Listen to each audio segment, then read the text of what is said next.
Matalim ang mga tingin ni Yeon sa mayabang na lalaki sa kasinabing ito na rin ang kusang naghanap ng tiyak na kapahamakan.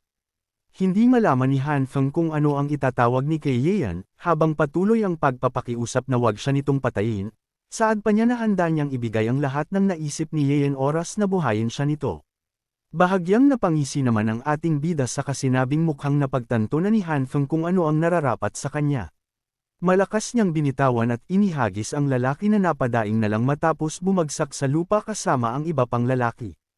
Makalipas ang 15 minuto malungkot at may pagmamakaawa ang mukha ni Han Feng at ng mga kasamahan niya, habang iniaalay nila ang Spirit Stones ng bawat isa sa katinawag pang Master Dian. Kasabay ng pag-upo at paglapit tanong ng ating bida sa mga lalaki, kung ito na ba ang halaga ng kanilang mga buhay. Nandilim na lang dahil sa takot ang mukha ng mga lalaki, nang sabihin ni Yeon na dahil mga senior ang mga ito batid niyang mas marami pa ang mga Spirit Stones nitong nakatago.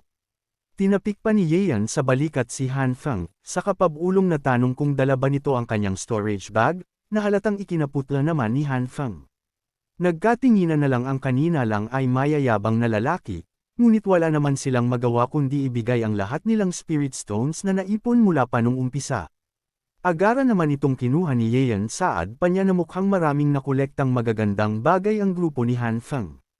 Matapos makuha ang laman agad na inihagis ni Yeon pabalik ang sisidlan sa mga lalaki, nakahinga naman ng maluwag ang mga ito at nangako pang hindi makakarating kanino man ang nangyari. Nang akmang papaalis na sila sandali silang pinigilan ni Yeon, kasunod ang mabilis na pinadaanan sila ng espada na parang hangin. Malakas na napamura na lang si Han Feng habang hawak ang kaliwang tainga na tinapyas ni Yeon, ganun din ang malakas na pagdating ng mga kasamahan niyang may parehong kapalaran. Agad ding ibinalik ni Yeon sa kaluban ang kanyang espada, habang patuloy pa din ang pagdaing mga kalalakihan. Sarkastikong paliwanag ni Yeon na pumayag siyang hindi patayin ang mga lalaki, ngunit hindi siya nangakong hindi sila masasaktan. Ayon pa sa kanya sa mga ito na rin mismo ng galing, na normal lang na maputulan ng kamay o paa habang nasa misyon. Patuloy pa din ang pagdurugo ng putol na tainga ni Han Feng, habang patalim ang mga tingin niya sa ating bida na parang hangin namang naglaho sa kanilang harapan, at naiwan si Han Feng at ang grupo niyang nakaluhod dahil sa sakit. Sa kabilang banda matapos ang kaganapang yun tahimik tinutuon ni Yeon ang konsentrasyon ng pag-devour ng mga Spirit Stones, kasunod nito natanggap niya ang notification ng pag-angat sa second stage ng Grandmaster Realm. Habang taglay pa din ang lahat niyang techniques at martial arts kapag nagawa ni Yeon na maabot ang 1,000,000 experience points, mababasag niya ang kondisyon ng realm at maaabot ang ikatlong stage ng Grandmaster Realm. Napapangiti na lang ang ating bida dahil hindi niya akalaing ganoon kadami ang Spirit Stones at elixirs ng mayayabang na lalaki, at sa pamamagitan lang ng mga iyon nagawa niyang mapataas sa ang kanyang realm. Pumasok pa sa isip ni Yeon na marahil madalas mang-api ng mga kapwa-disciple ang grupo ni Han Feng, kaya't nararapat lang sa mga ito ang kanyang ginawang pagbibigay-aral. Matapos ang mahabang pag-ayensayo na pagdesisyunan ni Yeon na magpahinga, ngunit napalingon siya sa isang bagay nang may magsalita mula rito. Nakilala agad ni Yeon ang boses ng babaeng tumatawag sa kanya, kaya't kasabay ng pagkuha ng bagay agad niyang tanong kung ano ang kailangan ni Fang Yaoling. Mula sa kabilang linya tanong ng dalaga kung wala bang ginagawa si Yeon. Dahil ayon sa kanya siya at kanyang mga kaibigan ay nasa gitna ng 5 grade mission, at dahil nangangailangan ito ng 4 na tao inaanyayahan ni Yaoling na sumama sa kanila si Yeon. Saad pa ni Yanling na narinig niyang mahirap makakuha ng misyon sa affair hall ngayon, ang hindi niya alam ay kagagawan itong lahat ng ating bida matapos kuhanin ang lahat ng misyon. Pagtanggi naman ng ating bida na bago pa lang siya magpapahinga kaya't hindi niya magagawang sumama, ngunit ang nasa isip niya ay kailangan hatiin ang reward oras na magtagumpay dito. Malungkot man ngunit hinayaan na lang ni Yanling ang pagtanggi ni Yeon, saad pa niya na magpahinga ito ng maayos. Matapos ang usapan sinabi ni Yanling sa lalaking nakasandal sa puno na tinawag niyang Mr. Xiao, na hindi makakasama si Yeon dahil kailangan nitong magpahinga. Saad naman ng isa pang babae na hahanap na lang sila ng iba pang disiplin na pwedeng makatulong. Animoy binabayan namang saad ng lalaki na nakakalukot naman ito kung ganun, kasunod ang pagbuka ng malapad na pamaypay at ang malademonyong ngisi na animoy may binabalak. Hindi pa man nagsisimula ang misyon tanong ni Mistang kung may gusto ba si Yeon kay Yanling. dahil saan ay nagdumali itong pumunta sa kanila matapos marinig na si Xiao Wenqing ang kanilang makakasama. Habang nag-aasaran sa likuran ng dalawang babae natutuwan naman si Wenqing sa pagpunta ni Yeon. Saka aniyay hindi niya alam kung paano sisimulan ang misyon sakaling hindi nakarating ang ating bida. Sandali namang pinagmasdan ni Yanling ang nakatalikod nating bida, kasabay nagpag-iisip kung tunay nga kayang may gusto ito sa kanya. Dahil matapos nitong tanungin at malaman kung sino ang kasama kasunod ang tanong kung dumidikit ba ito sa kanya. Ngunit matapos alalahanin ni Yanling ang paraan ng pagsasalita at trato ni Yeon sa kanya, napagtag ni Tinch niyang walang ibang nais si Yeon kundi matupad ang pangako sa kanyang ama na protektahan siya. Matapos ang malalim na buntong hininga saad ni Yanling kay Sister Tang, na huwag na ulit nilang pag-uusapan ito dahil nasisigurado niyang walang gusto sa kanya si Yeon. Sabay takbo papapalayo kaya't patakbong napasunod na rin si Tang kay Yanling. Habang naglalakad saad ni Wenqing na hindi niya sigurado kung naipaliwanag ba ni Yanling sa ating bida, kung gaano kadelikado ang kakaharapin nilang misyon. Paliwanag pa niya na kailangan nilang mahanap ng Dark Swamp, sa gitna ng gubat at makuha ang Erosian Flower. Ang nasabing bulaklak ay isnag mahusay na ying, ngunit napaka-misteryoso at bilang lamang ang nakakatagpo nito. Dagdag pa ni Wenqing na sakaling makakita sila ng halimaw sa daan makakaya pa nila itong talunin, ngunit hindi ang poisonous miasma na pinapakawalan ng Dark Swamp. Dahil oras na malanghap nila ito titirahin nito ang kanilang internal organ, at sakaling hindi mamatay ang taong iyon habang buhay siyang magiging paralisado. Nang marinig kung gaano kadelikado ang misyon tanong ni Yeon kung bakit mga baguhang disciple ang pinili nitong makasama. Saad pa niya na marahil mas mapapadali ang misyon para kay Wenqing kung mga Grandmaster Realm ang kanyang pinili. Mula sa gilid pagsingit naman ni Tang kung minamaliit ba ni Yeon ang kanilang kakayahan. Inis pa nitong saad na walang nasabing masama si Wenqing sa kanila, ngunit napakaraming sinasabi ni Yeon. Mabulaklak na salita namang tanong ng lalaki kung pinagdududahan ba siya ni Yeon. Paliwanag pa nito na ang dahilan kaya sila ang kanyang napili ay dahil taglay niya ang isang item na tutulong sa kanila upang magtagumpay. Kasunod nito inilabas ni Wenqing ang maliit na sisidlan saad pa niya ang tinatawag itong Yang Yuan Elixir, isang sekretong elixir ng kanilang pamilya na makakapagpa-immune sa kanila sa poisonous miasma sa loob ng 2 oras. Pambobola pa niya na mas mabuting makasama sa misyon ang dalawang magandang babae, kesa sa grupo ng kalalakihan na ikinakilig naman ng maharot na si Sister Tang. Tanging pag-ubo na lang ang nagawa ni Yanling dahil sa narinig, habang namumula naman ang pisngi ni Sister Tang sa pambobola ni Wenqing. Isa-isa niyang pinagbibigyan ng elixir ang 3 na kasalukuyang tinitingnan ni Yeon sa kanyang palad. Nang sabihin ni Wenqing na inumin na nila ito upang mabilis na maabsorbo ng katawan, walang pagdadalawang isip na isinubo ito ng mapusok na dalagang si Tang. Inulit pa ni Wenqing ang utos kay Yeon at Yanling na inumin ito dahil sa ani ay mapanlin lang ang nasabing lason. Panghihikayat pa niya na matapos nilang maipasa ang Outer Disciple Test magiging katawa-tawa kung mamamatay sila ng dahil sa lason. Dahil doon agad ding isinubo ng dalawa ang elixir derecho sa kanilang mga bibig, na halata namang palihim na ikinatuwa ni Xiao Wenqing. Umalis silang tumakbo patungo sa nasabing Dark Swamp, sinadya namang magpahuli ng ating bida upang hindi mapansin ng mga ito, ang ginawa niyang pagluwa at pagdurog sa elixir na inakala ni Wenqing na ininom niya. Hindi pa katagalan ng mayagpuan nila ang Erosian Flower sa gitna ng Dark Swamp, ramdam nila ang nag-umapa nitong enerhiya na bumabalot sa buong lugar. Natutuwang saad ni Tang na maswerte silang agad itong matagpuan, ngunit para kay Yanling nakakapagtaka na wala man lang silang nadaanang mabangis na halimaw.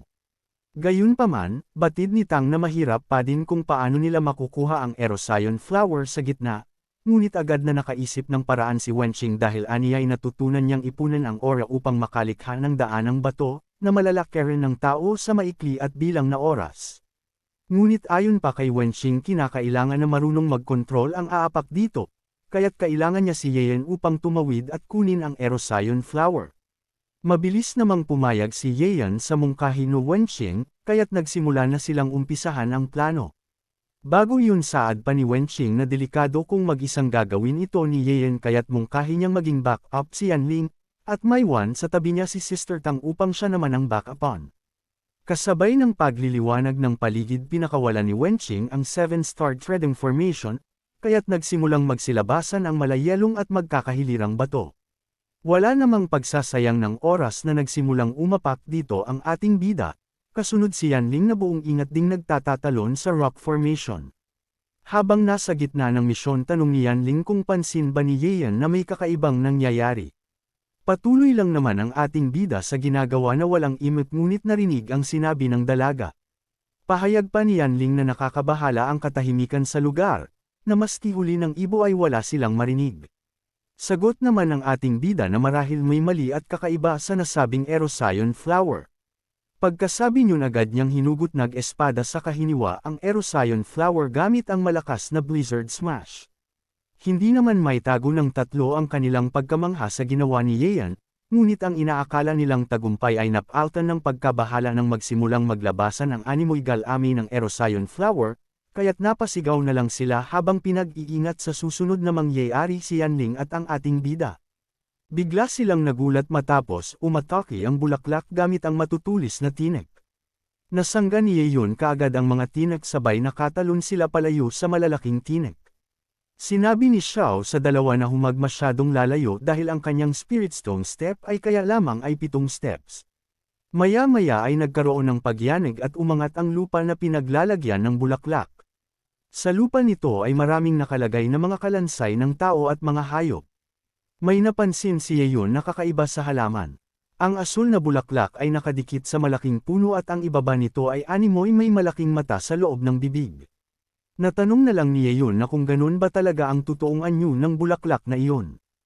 Ayon kay Fang Lingya na ang mga kalansay na iyon ay kalansay ng mga halimaw na naakit sa bulaklak at kalaunay naging pataba ng bulaklak.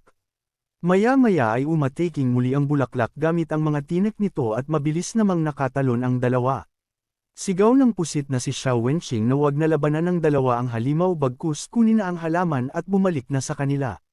Sagot ng ating bida na alam niya ang kanyang ginagawa. Iniwas-iwasan ni Yeon ang mga tinek at pinagpaputol ang mga ito. Sabay umatake ng isang slash na tumama direkta sa katawan ng puno. Dahil sa atakeng iyon ay naputol ang tangkay ng bulaklak at bumagsak. Kaya ginamit ni Yeon ng kapangyarihan para lumapit sa kanya ang bulaklak. Dahil sa nangyari ay nagwala ang malaking halimaw na puno at pinaghampasan nito ang kanyang mga tinek. Pinagpaputol ng dalaga ang mga tinek habang si Xiao Wenqing ay nakaalalay lamang sa kanyang Spirit Stone step. Sinabi ni Fang Lingya na masyado nang lumalakas ang mga pag-atake ng halimaw. Mungkahi niya kay Yeon na dahil nasa kanila na ang halaman ay umalis na sila sa lugar na iyon. Nadulas si Fang Lingya sa Spirit Stone step at mahuhulog na sa tubig. Nag-alala ang dalaga sa sasapitan ni Fang Lingya kaya inutusan nito si Xiao Wenqing na gumawa ng bagong Spirit Stone step para kay Fang Lingya. Sagot ni Xiao Wenqing na hindi na niya kaya dahil huli na ang lahat. Nang mapansin iyon ng ating bida ay gumamit siya ng 10-fold attack speed para sagipin si Fang Lingya. Nang masagip na niya ang dalaga ay inutos niya rito na hawakan ang bulaklak. Tapos inatake niya ng isang malakas na slash ang halimaw na puno. Dahil sa malakas na atakeng iyon ay nagkaroon ng malakas na pagsabog at nagliwanag ang paligid. Bahagyang namula si Fang Lingya dahil kalong siya ng ating bida. Bulagta ang malaking puno samantlang ang ating bida ay nagpatalon-talon sa Spirit Stone step paalis sa lugar. Dali-daling niyakap ng dalaga si Fang Lingya dahil pinag-alala siya nito. At mabuti at ligtas ito. Sarkastiko namang humingi ng tawad ang pusit na si Xiao Wenqing at palusot nito na masyadong malayo ang dalawa at nagbigay pa ng isang matinding atake ang halimaw bago ito mamatay. Dagdag pa nito na mapakalakas ng atake ng halimaw. Gagawa sana siya ng Spirit Stone step para masagip si Fang Lingya pero buti na lang ay kumilos agad si Yeon para sagipin ito. Pahabol ba ng pusit na Xiao na mabuti na lang at naging matagumpay ang kanilang mission sabay akmang kukunin ang bulaklak. Dahil sa Eroscion floor ay makakabalik na sila para isungati ang kanilang natapos na mission. Pinigilan ni Yeon ang pusit na Xiao at hinawakan ang braso nito. Paratang ng ating bida na matapos ng mahabang pagpapanggap ni Xiao ay hindi na nga ito nakatulong bagkus lumabas pa ang tunay na kulay. Sagot ni Xiao na anong ibig sabihin ni Yeon na mga sinasabi nito. Salaysay ng ating bida na noong makuha na nila ni Fang Lingya ang bulaklak ay hindi na nila halos matapakan ang Spirit Stone step na ginawa ni Xiao.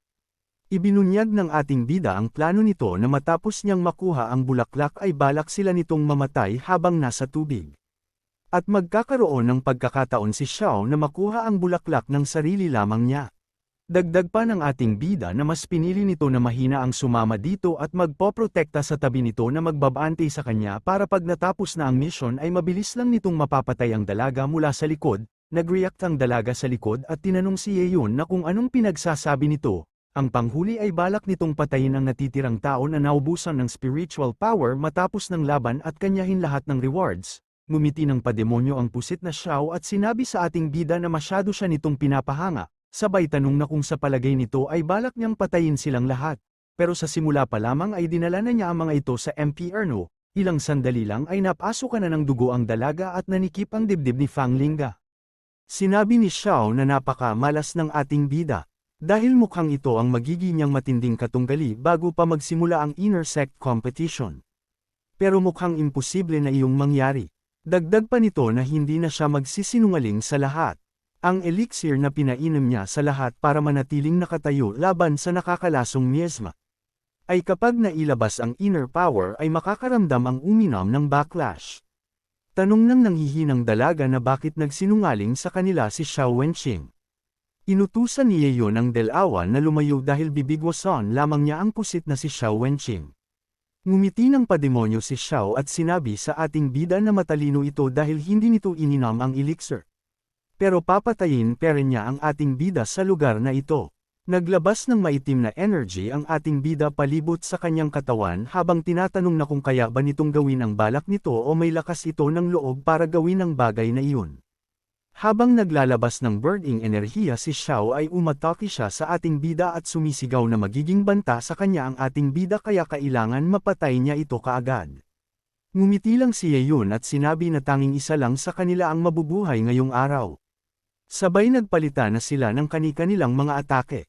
Sa lakas ng atake ng ating bida ay nagbitik ang kalupaan pero nagawang sanggahin ni Xiao Wenqing, pero nagtamo ito ng daplis sa mukha.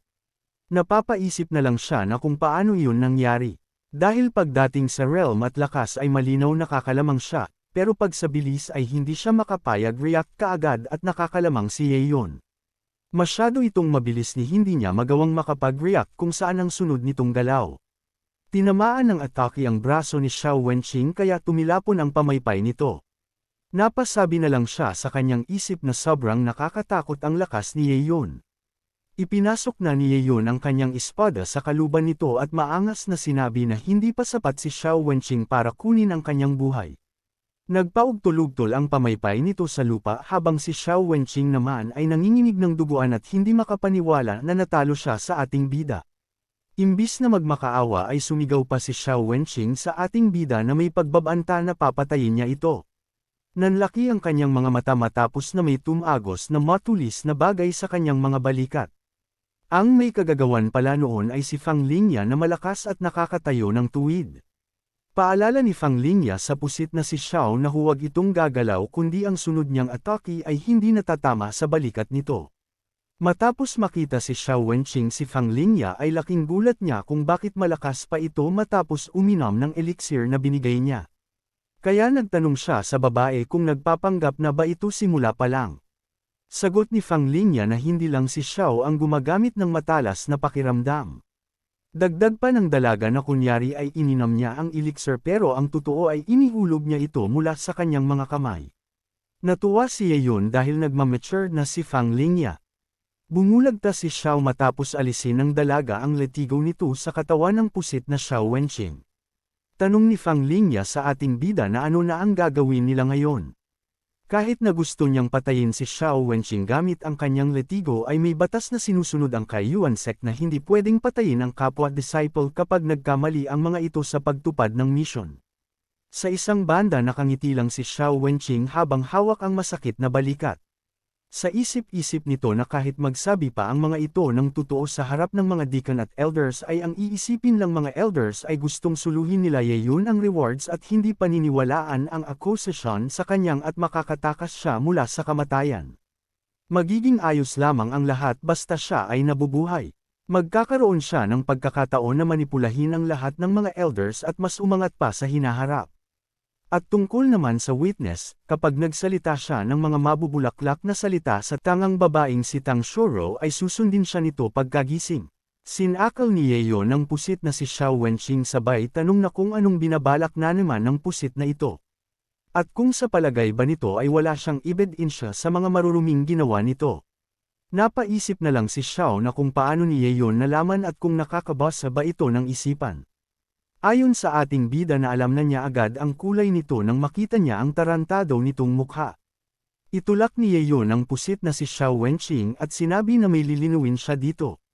Na ang mga plano nito ay sisirain niya, tapos may ibinato na isang recording stone sa harap nito kaya gulat na gulat ang pusit na si Xiao Wenqing. Mula sa recording stone ay lumabas lahat ng mga sinabi ni Xiao Wenqing sa kanyang mga kasama at ang plano nito sa kanila noong pinainom sila ng elixir. Pasigaw na tinanong ni Xiao Wenqing ang ating bida na ang bagay na iyon ay recording stone at saan naman kumuha ng ganun ang ating bida. At kailan pa ito nagsimulang mag-record. Dahil ang ganung record stone ay napakahirap makakuha sa sect. At napakahirap bumili nun kahit madami siyang pera kaya paano nakakuha ang ating bida ng isa noon. Ipinakita ni Yeon kay Xiao ang kanyang mga recording stone. Sinampal niya ng kahirapan si Xiao Wenqing habang sinasabi na mas marami pa siyang recording stone gaya ng iniisip nito na mayroon lang siya. Inasar ni Fang Lingya si Xiao Wenqing at sinabi dito na dahil sa recording stone ay hindi ito makakatakas sa mga pinaggagawa nito at kahit hindi pa ito umamin ay mapaparusahan pa rin ito. Dagdag pa nito na ang pagtraidor sa kapwa-disciple sa gitna ng isang mission ay may mabigat na kaparusahan, sa pamamagitan ng 81 araw na patatamaan ng lightning strike. Lumapit si Yeon sa pusit na si Xiao Wenqing habang naglalabas ng maitim na enerhiya at sinabi niya rito na bago niya ito dalahin pabalik ng sect ay may gagawin muna siya rito. Takot na nagtanong si Xiao Wenqing sa ating bida na anong gagawin nito sa kanya. Lumapit si Yeon at niyakap ito sabay bulong na lalamunan niya ang cultivation nito. Takot na humingi ng tulong ang kawawang pusit ang ulo dahil mawawala ang pinaghirapan niya ng madaming taon.